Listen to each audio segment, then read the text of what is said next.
ends up being on YouTube, and we're here on Zoom as well.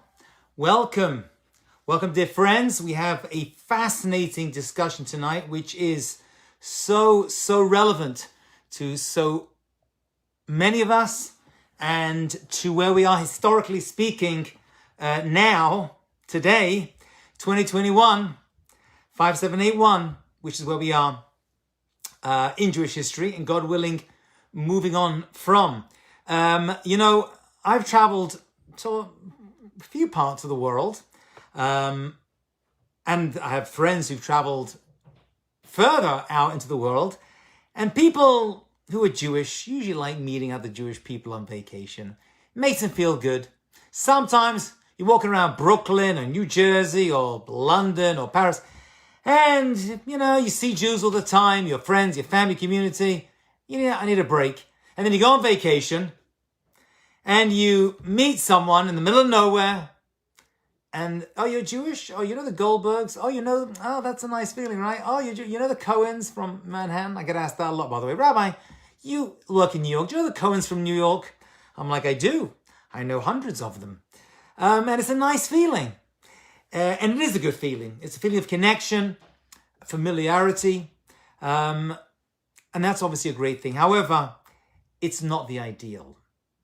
The ideal for us, the Jewish people, is not to have our nation spread out throughout the world in the Dalet Kanfot Aretz, in the four corners of the earth. There's a reason that happened. There's a number of reasons why it happened. However, us, the Jewish people, being exiled from our homeland, the land of Israel, is not our optimal state. It's not the best place for us to be.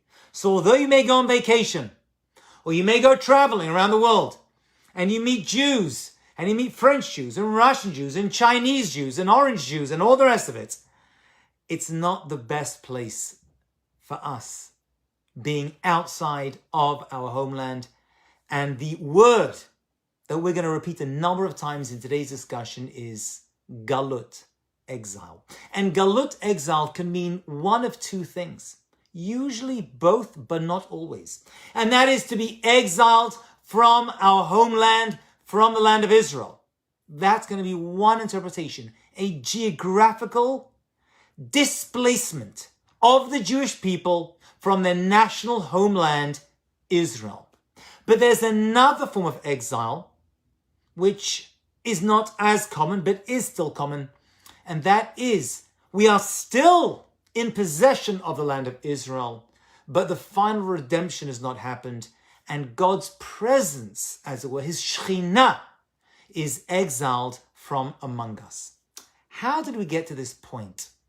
And truth is, the Jewish people have been through a number of exiles. It goes back. Abraham was told that his descendants would be strangers in a strange land. He wasn't told who our hosts were going to be. That position was left open. There was a nation called the Mitzrayim, the Egyptians, who, as it were, put their hand up and said, we'll take them.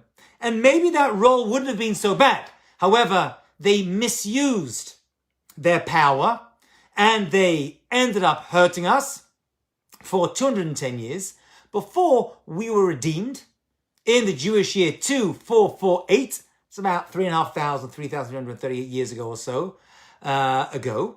And we were redeemed. Of course, that's the whole Pesach story. But that exile was not the it was not the major exile of the Jewish people, because since that time, we have been through 4 exiles. And each one of these exiles, each one of these galuts, each one of these geographical displacements of the Jewish people from their national homeland, from the land of Israel, has taken a major toll upon us as a people, physically, emotionally, psychologically. But even so, we're going to see there's a few reasons why we had to go through it. And so while Abraham was told his descendants would be going through exile, and according to many, that exile began, the Egyptian exile began with the birth of his son Yitzchak Isaac, which began a 400-year period from his birth till the exodus from Egypt, even so it was Abraham's grandson, Jacob Yakov, who was told explicitly about another 4 exiles that his descendants would go through. And that was left to Yakov, Jacob, because it was only Jacob who had fully Jewish children and descendants for the future. You see, Abraham had an Isaac, but he also had Ishmael. And Ishmael was not part of this. And Isaac, Yitzchak, had a son called Yakov, but also a son called Esav. And Esav was not part of this either. However, Yaakov, the grandson of Abraham and the son of Isaac, of Yitzchak, was going to be the sole patriarch that all of his descendants would go into Galut. And so that's Yaakov. And the revelation happened to Yaakov in a dream, which we've spoken about in the past, came in the form of a prophecy. And the prophecy came as a ladder. And the ladder appeared to Jacob in his dream, Jacob's ladder, while he was lying on Mount Moriah, which was going to be the future site of the temple, where so much of the exile of the Jewish people was going to be centered on and around in the city of Jerusalem, the holy city of his descendant, King David and King Solomon. And so Jacob was told that your descendants won't only be in Egypt, but they're going to go through 4 exiles. And the 4 angels that Jacob saw in his dream climbed up a ladder and then climbed down. They ascended Oilim, the Yodim, and then they descended that ladder. And each one went up a different number of rungs. And each rung on that ladder represented a year. And so, my dear friends, the first angel represented the Babylonian exile that the Jewish people were going to go through. And that angel ascended 70 rungs and then came down 70 rungs, which represented that the Jewish people would be exiled by the Babylonians, by Nebuchadnezzar, for 70 years. And then they would be able to be released from that exile and return to the land of Israel. But even that second time in the land of Israel was represented afterwards by another angel, the Persian Median angel, that ascended 52 rungs and then came down. That represented 52 years, was represented that Jacob's descendants would be in exile for another 52 years. And then they would return. And they would go through a third exile, the Greek exile. And that exile was going to last for 130 years. And Jacob saw that as the Greek angel ascending 130 rungs and then coming down after 130 years, meaning the end of that exile. And then Jacob saw a 4th angel. And that angel ascended, and it went up and up and up and up. And it never came down. And Jacob became very, very nervous. He became terrified. And he said, God, what's going on over here? Who is this 4th angel? And God said, that's the angel of Edom, or Romi, as it's sometimes called. That's Rome as we understand it. And that exile is going to go on a long time. Centuries and centuries. Millennia. But don't worry, said God. There'll be a time when even that 4th and final exile will end. And there will be a conclusion. And that exile will conclude with the arrival of the Messiah, the return of the Jewish people in totality to the land of Israel, with a new kingship, with a third and final temple built on Mount Moriah, which was exactly where Jacob was having this dream and this prophecy. And on hearing this news, he felt a little bit better, and he continued his journey outside of Israel. And that's why Jacob was also the patriarch chosen to be the deliverer and the informer of this information. Because Jacob represents Galut Exile. Why? Because Jacob was the one who was exiled from the land of Israel when he had to escape from his twin brother Esau, who was going to chase him and kill him. And so Jacob had to flee and live by his uncle Lavan, his mother Rivka's brother Lavan. He ended up getting married to Rachel and Leah and Bilhah and Zilpah, having many descendants, and then his descendants one day returned to Israel, just like the Jewish people are going to return to Israel en masse. So those are the 4 exiles. Let's do them again. I'm going to go through them in a lot more detail in about 5 minutes or so. We have the Babylonian exile. We have the Persian exile that we'll talk about soon. That's going to be the Purim story. We have the Greek exile. That's going to be the exile of the Hanukkah story. And the 4th exile, which for now I'm going to say is the final exile, but I'm going to give a class the next few weeks or so where we're going to talk about a 5th and final exile, which is a much deeper and fascinating discussion, but that's not for now. We're going to focus on these 4 this evening because they have made up the bulk of Jewish history from our arrival in the land of Israel under Joshua, who took over from Moses, to the present day where we are. That's where we are, dear friends. We are going now to try to figure out why exile? Why does God take his people, assuming that God loves the Jewish people, wants us to be safe and happy and calm and living tranquil and serene lives in the land of Israel? Why does God allow it to happen? I mean, he has various agents that he uses to kick us out, the Babylonians and the Greeks and the Romans. But why? Why does God allow it to happen? And we're going to look at 3 and maybe 4 reasons. And these are very, very important, integral ideas in understanding not only the Jewish people and our mission in this world, but the reason for all of Jewish history and therefore all of world history. Question is, once again, why do we need to go through exile? Why can't we just stay in Jerusalem, in Tel Aviv, in Haifa, Netanya, Tiberia, the Golan, Elah, wherever we are, in the Negev, and just enjoy being in the land of Israel that we've done for hundreds and hundreds of years during the first and second temple? And here are a few answers I would like to suggest. Reason number 1, that the Jewish people had to go through the Egyptian exile, which, by the way, was so bad, it's going to represent all the 4 following exiles. Every one of these 4 can be found in this first Egyptian exile, which is why we make such a big deal out of the Egyptian exile, because everything you need to know about the Jewish people and the genesis, literally, of our nation can be found somewhere in that story and those events, which, of course, is the Pesach story. So number 1 is, we mess up.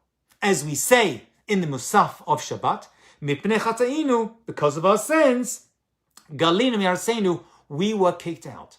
You see, living in Israel safely and securely comes with a responsibility. And sometimes we've lived up to that responsibility, but let's be honest, and it's not me speaking, Jewish history and the rabbis tell us very clearly in many, many places, sometimes we forfeit our right to remain in the land of Israel. We don't deserve it. That's a very big and harsh statement, and I'm not making it. The rabbis tell us this. We are the first who don't just look at the people who hurt us, but look at ourselves and say, do we really deserve this? And therefore, we forfeit our right, and we actually are our own worst enemies. Because of our sins, God removes us from the land of Israel, just like a parent will remove their kids from their home, or the king kicks out his prince from the palace in order to learn that if you want to get better, I'm going to kick you out and you're going to see what the world is really like. And now, when you return, you're going to appreciate what you have. How do you get someone to appreciate a great gift? And there is no greater gift than the land of Israel for the Jewish people, and Jerusalem as our capital, and the temple on Temple Mount that is taken away. And now you're going to actually begin to appreciate it. So that's reason number 1. We cause our own demise. we don't take responsibility, we misbehave, and God removes us. Because the land of Israel, says Rashi, Rabbi Shlomo Yitzchaki, is like a sensitive stomach. Actually, the wording of the Torah itself is, in Parshat Kedoshim, is the land of Israel, Yokir Yoshvea, vomits out its inhabitants. It can't tolerate bad behavior. When there is Avodah Zarah, idol worship, when there is Gilead riots, forbidden sexual relationships, when there's Shvi'at Damim, murder, and everything that comes from those three, the land of Israel expels not only the Jewish people, but whoever has control of the land. And there have been many, many nations who have claimed and still claim control over the land of Israel. Although we know from the days of Abraham, Isaac, and Jacob, the land belongs to the Jewish people. So that's number one. The land of Israel is like a sensitive stomach. It doesn't tolerate sin. We get kicked out. Number two is a little bit Kabbalistic, but very, very deep. And that is, we humans really are in exile at all times. Because at some point, we weren't here alive on earth. Everyone watching today was at some point just a soul without a body. And our souls were kept in a storehouse, which the rabbis and the Kabbalists call the guf, the body. And at some point, that soul was thrown into this world. And it was given a klipa, it was given a husk called the body. And it's being held in that body for 80, 90, God willing, 120 years. And it was given a mission. But the soul is not comfortable here. This world, olam hazeh, where we live and work and do mitzvot and learn Torah and all the wonderful things that we do, is not the optimal location for the soul. So too, the Jew outside of Israel we are given an opportunity to see and experience the exile of the soul, our own souls, from heaven. And the Jewish people represent a collective human soul. And we speak out and say, hey, we, the Jewish people, are exiled from our spiritual land, just like you in your soul are exiled from heaven. But don't worry, you too will return there one day, just like the Jewish people will return to our spiritual source, the land of Israel, Jerusalem, and eventually, God willing, the spiritual holy temple, the third and final temple on Mount Moriah. And so those are two reasons. One, we made mistakes and were kicked out. Two, exile is part of the human condition. And the Jewish people represent the Torah mitzvah, the soul of the world. And therefore we were kicked out in order to show the world that this is not the natural state of the Jewish people and of our souls. The third and maybe fourth final reason is, I consider, the most fascinating and really the most relevant now, because this is all coming to a head. So once again, what are we talking about? Why the Jewish people need to go to exile? We said we had one big exile, the Egyptian exile, which ended up to 210 years with the exodus from Egypt. Actually 400 years after the birth of Isaac. And that was told to Abraham. And then we said not only that, we're going to be 4 exiles following that were revealed to Jacob in his dream. And those 4 exiles lasted a certain amount of time. And he saw them in his dream. And actually Jacob even saw when the end of days was going to come. He was forbidden to reveal that information of when the Messiah's final arrival would come. That was closed off from him. He was not permitted to reveal that to his children in the world. Some of his children did know. Joseph probably did know. But more than that, they didn't know. Why exile? The third and fourth final reasons are that the Jewish people, being the holders of the Torah and the fulfillers of the mitzvot that are in the Torah, represent a divine consciousness in this world. And if that's true, which it is, we have a role. And that role is to spread the Torah, moral and ethical teachings to all the inhabitants of the earth. Because we, the Jewish people, don't have a monopoly on God. When we talk about God, we talk about God of the entire world, of every human, throughout all of history. So how are those people going to experience divine consciousness? There's a way. God says, I can keep you in Israel, but you know what? You're not going to be able to spread what I need you to spread. You're not going to give what I need you to give. So what I'm going to do at certain points of world history, I'm going to disperse you throughout the four corners of the earth. And you're going to bring a divine consciousness to every place that you go. And it's so true. There are millions of people who have experienced the idea of Judaism, of Torah, mitzvot, in some different way to some degree. Whether they were in Russia, where the Jews were in France, where the Jews were in Poland, in Germany, go back to Babylon, go back to wherever we were, Spain, the Jews were there. And they had an impression, they had an impact on the people around them. Those people didn't necessarily become Jewish, but through the learning of the Bible. I mean, let's be honest, all of Christianity, all of Islam, and many other religions experience God because the Jewish people were given the Torah on Mount Sinai. It may not be a direct connection, but at least it's an indirect or an indirect connection to the Jewish people and God giving us the Torah on Mount Sinai a few thousand years ago.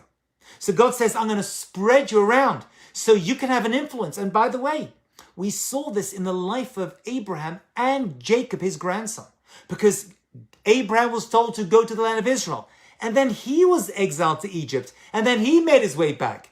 And then Jacob was in Israel. And he was exiled and spread divine consciousness to where he went. And then he went back. And they were telling us, and the Torah is telling us, and God is telling us that you too are going to be exiled like your forefather Abraham and his wife Sarah. And your forefather Jacob and his wives. And you too are going to be able to spread a divine consciousness throughout the world. And connected to this is the fourth reason. You got one extra bonus point. And that is, my friends, because we need to attract converts. There are souls that, for reasons which I'm not going to get into right now, this will be a topic of its own discussion, where converts come from. I am going to do a talk, and it's a fascinating discussion because even before this conversation, I was talking to a potential convert. Much of my life is talking to potential converts, many converts themselves, people going through conversion, which I'm involved in, and after converts. That's a whole discussion.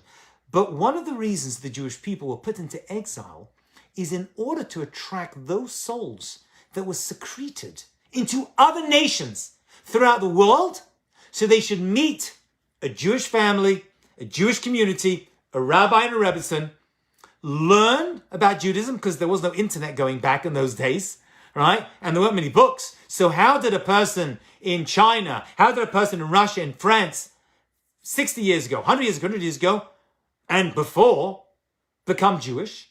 They connected to a Jewish person who lived near them. And so the fourth reason, which connects to the third reason, is that God put us into exile so that we could pick up what is called the holy sparks of these future potential converts. And by the way, converts in history, again, this is its own discussion, but I'm going to mention it, are so important that the Messiah himself is going to be a descendant of King David, who himself was a descendant of Ruth, one of the greatest converts in Jewish history. The great Rabbi Akiva came from converts. Moses came and married a great holy woman called Zipporah, whose father, Jethro, Yitro, my Bar Mitzvah Parsha, right? Yitro himself was one of the great converts. So some of the greatest Jewish heroes and heroines were either themselves converts or were descendants of converts. And therefore the Jewish people are going to have to leave the safety and comfort and serenity and tranquility of the land of Israel in order to go around the world and attract those converts into our midst. And that, my friends, is a crucial part of Jewish history and Jewish continuity. And eventually, Jewish redemption, because the Messiah is a direct descendant himself of a convert from a nation called Moab. Let's go back to these four exiles and let's double click on each one of them. There was a prophet by the name of Daniel. You may have heard of him. There was a very famous episode that most of you have heard of. He was trapped in a lion's den and he was not affected by those lions. But despite that one very important episode, he was also a very, very important and holy prophet for the Jewish people. And there was something revealed to him that was not revealed to anybody else. And that was the nature of the 4 exiles that actually he himself was part of. He was actually part of the first Babylonian exile, lived into the second, then died during it. And he even saw all 4 exiles. Not only that, he even knew, he's one of the few people in world history who knew the date and the time of the final redemption of the Jewish people, the coming of the Messiah. Now, when he saw these 4 exiles, these 4 chapters in Jewish history, he saw them in a very certain specific way. He saw them as beasts, as animals. Let's talk about them, because many times when a prophet received prophecy about the future, that prophecy is obviously very, very important, and someone of the caliber of Daniel the prophet was going to see extremely important prophecy. In chapter 7, we see 4 creatures that he saw in his Nuvo, in his prophecy, which were going to influence the future of the Jewish people. Let's have a look at each one of them. The first beast that Daniel saw was a lion. And this lion wasn't any lion. It had eagle's wings. Eagle's wings. And these wings were very strong and very powerful on its back. Okay. Now, what exactly does this lion represent? This lion represents the first of the 4 exiles, the Babylonian exile. The Babylonians were a royal people. They acted in a royal way, and they were very, very strong. And Nebuchadnezzar had a certain royalty to him, represented by this lion. And these wings that were on the lion's back represented the great speed at which this lion was going to be able to conquer the world. And so Daniel realized that this beast was the Babylonian exile, this lion, this royal, powerful king of the animals.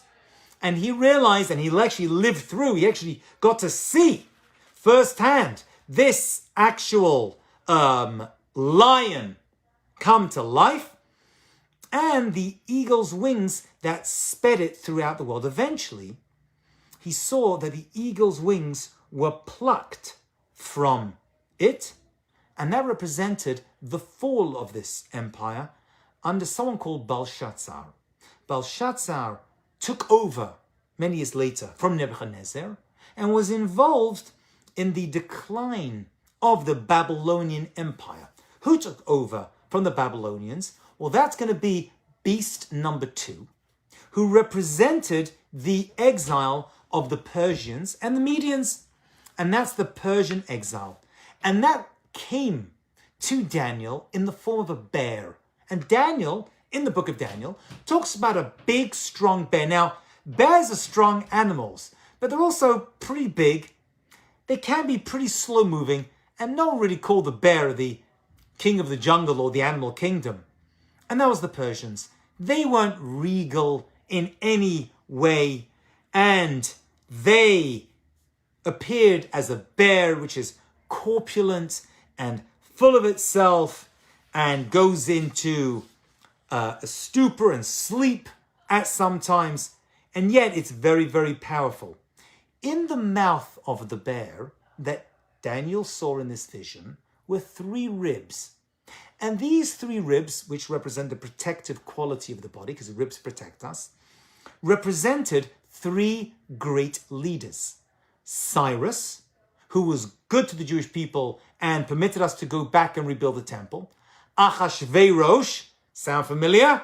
He's from the Purim story. He's the second individual who stopped the rebuilding of the temple. The 3rd rib, however, was the child of Achashverosh, and according to our tradition, Esther as well. And that was Darius, and he permitted the Jewish people to return and rebuild the second temple after the 70 years that we were in Persian exile. So that's the second beast that Daniel saw. And we, the Jewish people, survived, and that's the whole Purim story. After the Purim story, we were redeemed, we were able to survive, and a number of Jews, not all of them, only about 31-32% of the Jewish people of that time returned to the land of Israel under the leadership of Ezra and rebuilt the second temple on Mount Moriah. So beast number 1 was the lion with the eagle's wings. Beast number 2 was the bear, the slow-moving, corpulent creature. The third beast, however, was a little bit more scary. And beast number 3 was a leopard. And the leopard had 4 heads, says Daniel. And it had 4 wings coming out of its back. Who or what is represented by the leopard in Daniel's dream?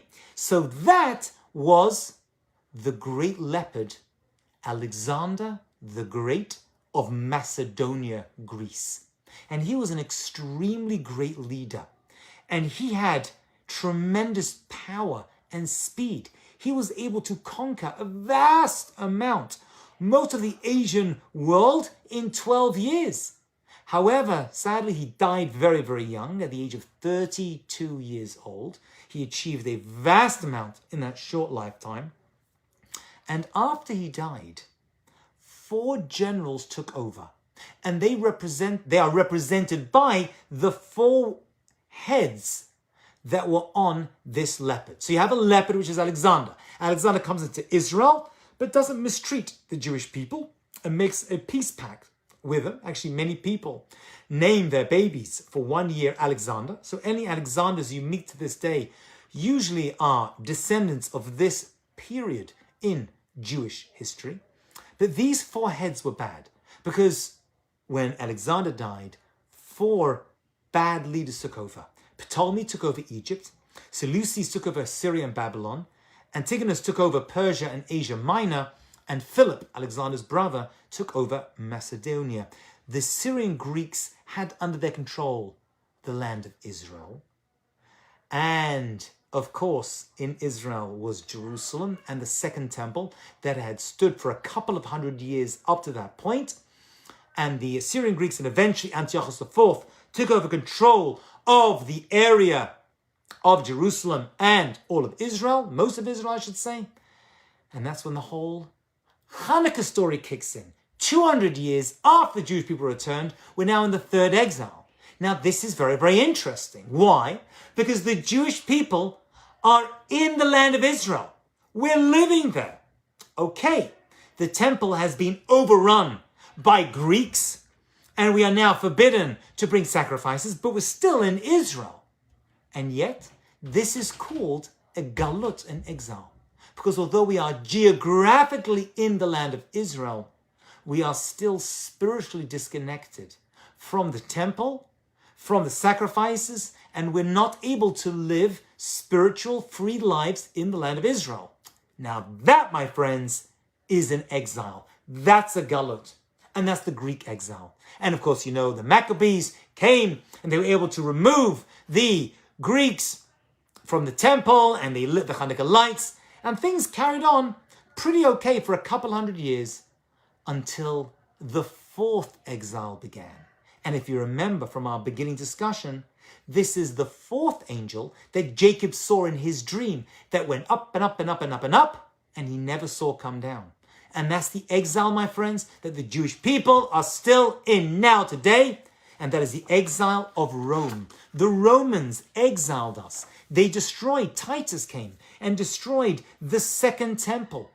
And Daniel saw this as an extremely terrifying, awesome, strong creature. We're not told what that creature is. We're just told that it was terrifying and large. And it had iron teeth and it had 10 horns coming out of it. And in the vision, the beast ate and crumbled using its large iron teeth. And Daniel became very, very disturbed when he saw this, because this represented the Roman Empire that he knew would stand strong for hundreds, if not thousands of years. What exactly do these 10 horns represent? Well, they represent, the 10 horn always represents power, and he saw a tremendous power. He saw the 10 emperors, Julius Caesar, Augustus, Tiberius, Caligula, Claudius, Nero, Galba, Otho, Vitellius, and Vespasian. And during Vespasian's reign, it was Titus who came on and destroyed the temple. And he saw these 10 horns, he saw these 10 leaders and realized that each and every one of them was going to cause tremendous pain, physical, emotional, spiritual pain to the Jewish people in the land of Israel and throughout the world.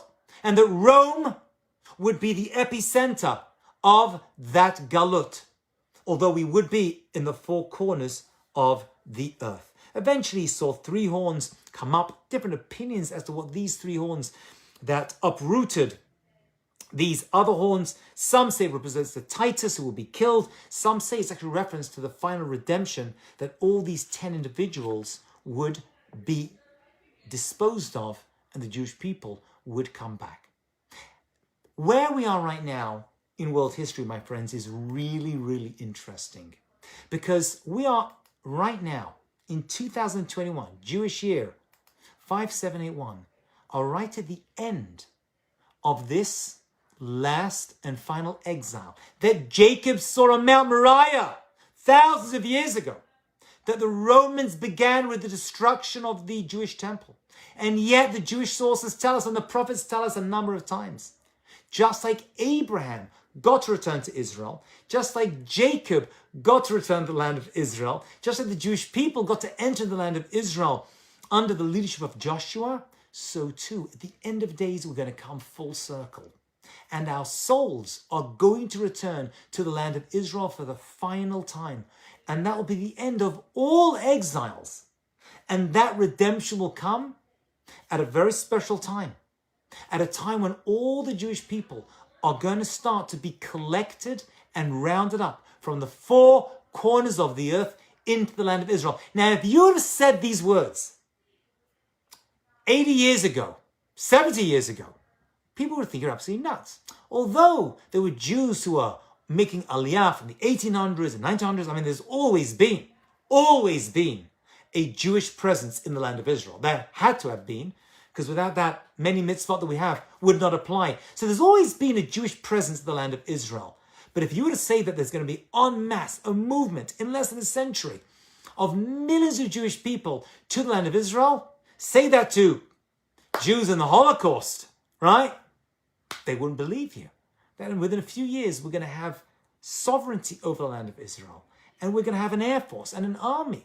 And we're going to rebuild our nation, sometimes from scratch, post-Holocaust, sometimes from exile from all of the Arab countries that surround Israel, and start a whole nation in preparation for the arrival of the Messiah and the rebuild of the temple. People think you're nuts. And yet we've seen it miraculously appear before our very eyes. And so these 4 exiles will come to an end. Now, there are some writings that speak about a 5th and final exile, which I'm going to speak about in the future. But for now, my friends, let's realize that the fact we are in exile is not a coincidence, that it has a purpose, that it has a reason, that we're here to spread divine consciousness throughout the world, that we are here to open our doors to our people who've suffered thousands of years in exile with Holocaust and pogroms and persecutions, that we are here to welcome the ger, the convert, into our midst and to uplift them to become part of the Jewish nation. God willing, we'll see the end of this final exile and the return of all the Jewish people to the land of Israel, just like Daniel saw, just like Joseph and Jacob, Isaac and Abraham saw as well, because our ancestors waited a long time for this moment. But you know what? The moment has arrived. Thank you all very, very much. It was a pleasure seeing you all, and God willing, we'll continue our journeys into Jewish fundamentals next Tuesday night. Have a great and successful week. Thank you.